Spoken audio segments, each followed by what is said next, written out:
Teas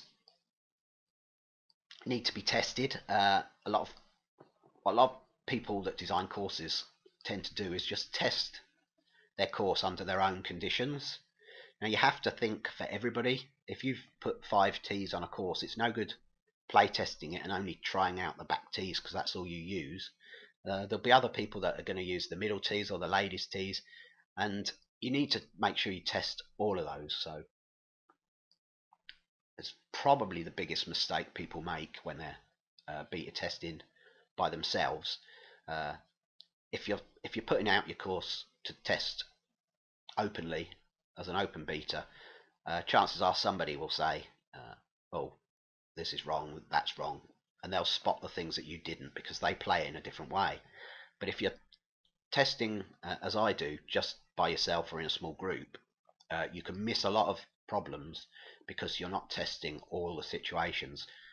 My group, for instance, none of us use the top cam, so I could easily miss shadows showing on the top cam if I didn't make sure I tested with the top cam on, because I wouldn't spot them normally, and nor would any of my testers, because none of us use the top cam. So you have to try and think outside of the way you play, and to find all your problem areas, because you can easily miss things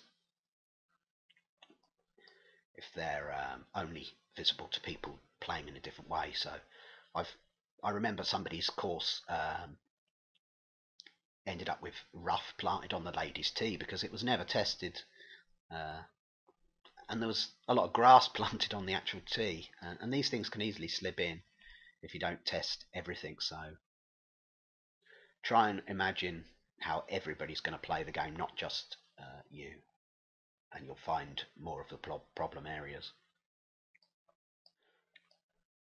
Now, out of bounds can cause some problems, as I've discussed in the out of bounds one. So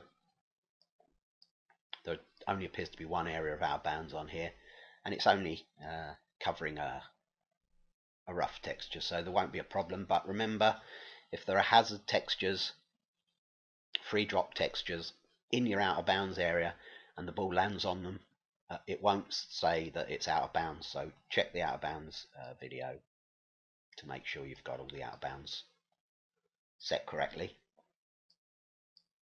Steel plants are something you'll probably only discover through playtesting. I can't really find steel plants just looking around in APCD, but steel grasses are a complete no-no for me. If grass acts like steel, I've instantly delete the course because it's quite unplayable. You'll just get stuck in a patch and the ball will bounce around like pinball, and you won't be able to get out. Steel trees I can live with as long as I know they're there. I find they add an actual extra difficulty level, and I know I've got to punch under them or bend around them because they're going to bounce off. But the main reasons for steel plants is either forgetting to set the plant's properties, which isn't a problem if you're using default plants because they'll should all be set correctly. But if I select a plant here, if we go into properties, remember the red and white box is going to be the solid part unless you've set all pass through, and there won't be a solid part then. So if the red and white box is going around the outside of your object, it's going to be completely solid. So that's one reason you'll get solid trees and grass on your course, because you haven't set these settings correctly.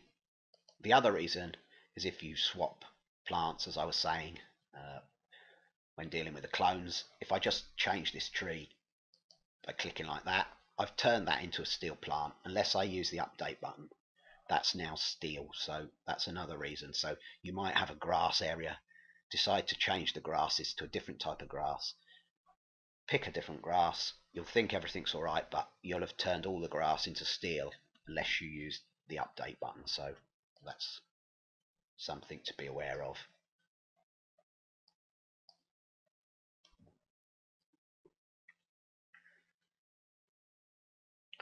If we go into the course properties, one thing you'll need to do is set the hole handicaps.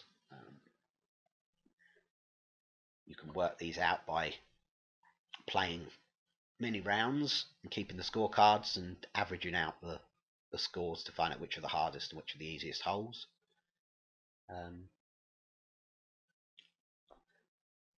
You then just select 18 for the easiest hole and 1 for the hardest hole, and assign each hole a different number. Just go through your holes.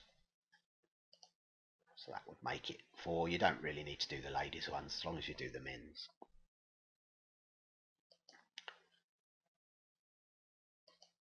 And hole 9, that might be the 3rd hardest, etc.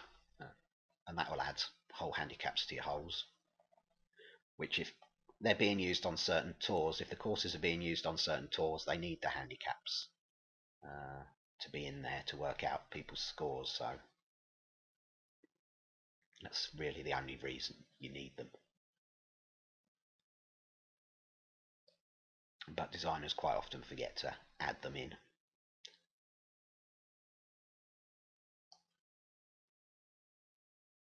Another good way to check over your course is to use the actual game and go into practice mode. This is especially good for checking out seam blends, so I'm just going to go in practice. I'm going to choose a course that I know has got lots of seam issues.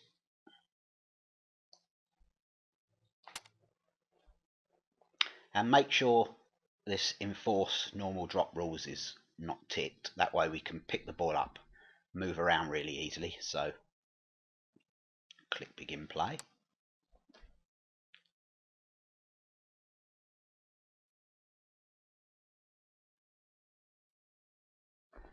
And what you can do, holding the mouse down, is move the pole around, and you'll see in the left hand side it's telling us what texture we're on. It's on T at the moment, and rough. So we can run the pole over the blends and see what they're actually called. Well, there's no real problem here, just the T blend that's set to T area and not T, but that's not going to be an issue.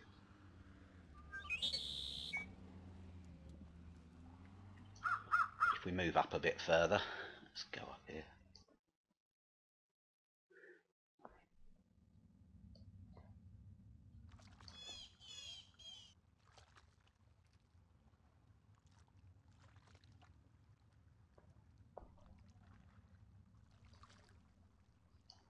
Put the ball round by this bunker.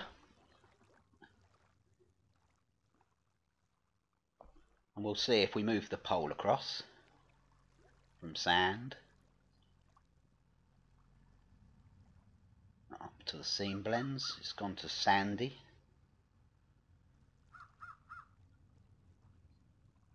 None. We don't want none textures.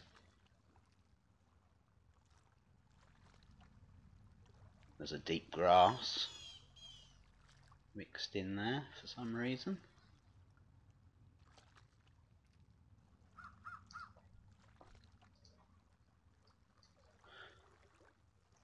So it's quite a handy way of finding any problems with our properties. You can just slide it around. Oh, there was a concrete there as well. A bit of concrete. Now on a lip this small, it's really not going to affect many shots. The chance of a ball striking or coming to rest on one of these tiny slivers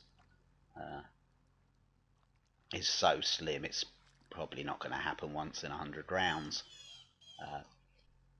But there are places where the seam blends are wider, and if you've got the wrong texture properties on those, they're going to cause a lot of issues for players. So check around all your seams with the pole, and you should be able to find if the blends are okay.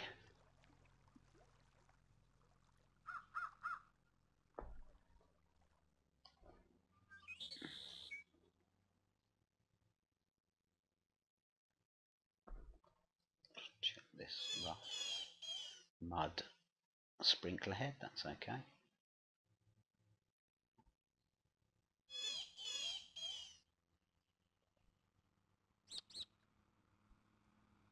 Fairway rough, that's okay. So yeah, just work around the course, check in all the blends as you go.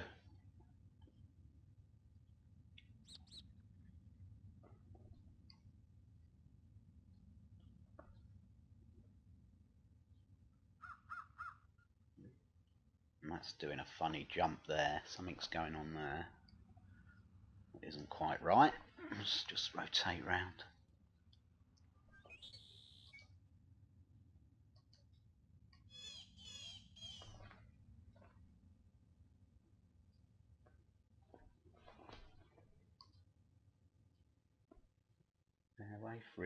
Fairway fringe, that's, yeah, that's gone wrong. We've got it going fairway to fringe, back to fairway, and then back to fringe again. Fringe to green, so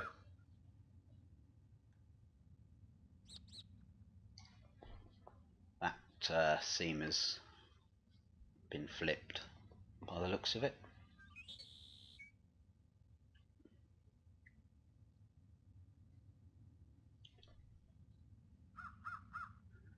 It's also a good way to check all the sharp edges around your course, because the shadows are generated properly on the course when you're looking for them. Although you can find them easily by turning the sharp edges on, as I showed in the previous video, you can't actually see the effects of a lot of the sharp edges because the shadows don't appear on the APCD. You only get the shadows rendered in on the actual game, so it's a good way to spot them easier and see the effects they're having by going around on practice. Obviously there's not going to be any issues with this course. So that's about it really.